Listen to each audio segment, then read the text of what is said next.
欢迎收看6小时的财经快讯。首先是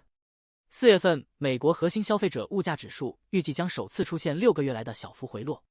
这让人们对近期价格压力上升后再次缓解感到一丝希望。接下来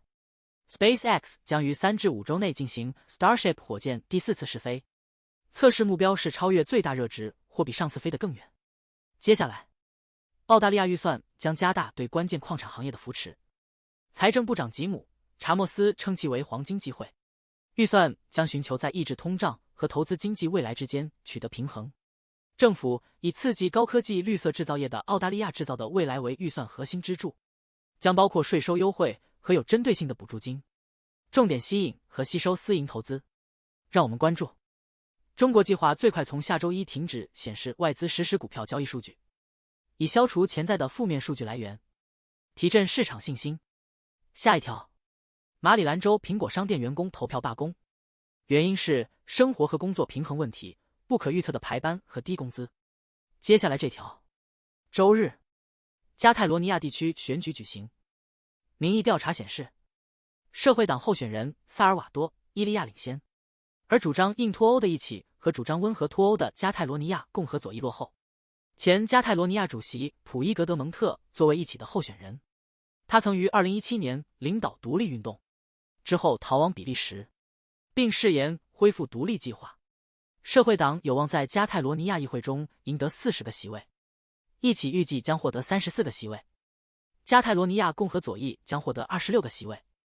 社会党领导的加泰罗尼亚政府将结束10年来引发西班牙政治动荡的分离主义政府，并将证明桑切斯与加泰罗尼亚和解的做法是正当的。接下来，中国工商银行宣布将于5月15日发行300亿元 TLAC 债券，这是中国银行首次发行该类债券。此次发行旨在提高银行的损失吸收能力，补充资本金不足。接下来这条，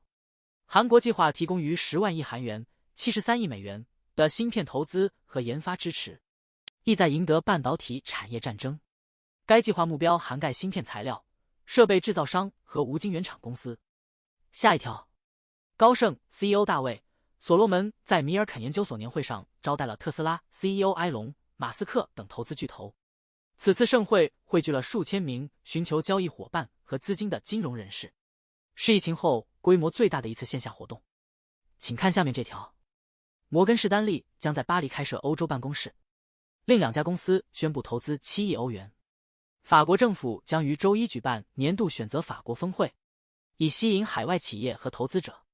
接下来，德国航空公司 Lilium 和瑞士镍精炼公司 KLE 将在法国投资7亿欧元建立新工厂，创造1050个新就业岗位。这是法国为吸引外资而举办的年度选择法国商业峰会的一部分。请看下面这条，巴控克什米尔因粮食、燃料和水电费用上涨引发的抗议活动演变成暴力事件，1名警察死亡，数十人受伤。接下来，在丹佛，大约12名在清场示威中被捕的学生在欢呼中获释。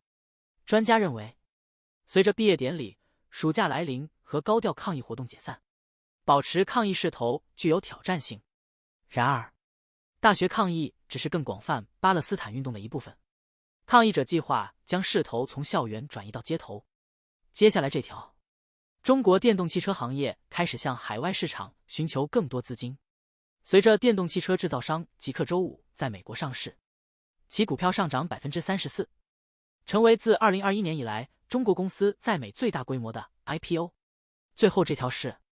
投资专家建议不要持有现金，因为投资回报率可能低于市场或其他固定收益工具。以上是过去6小时的财经快讯，我们6小时后见。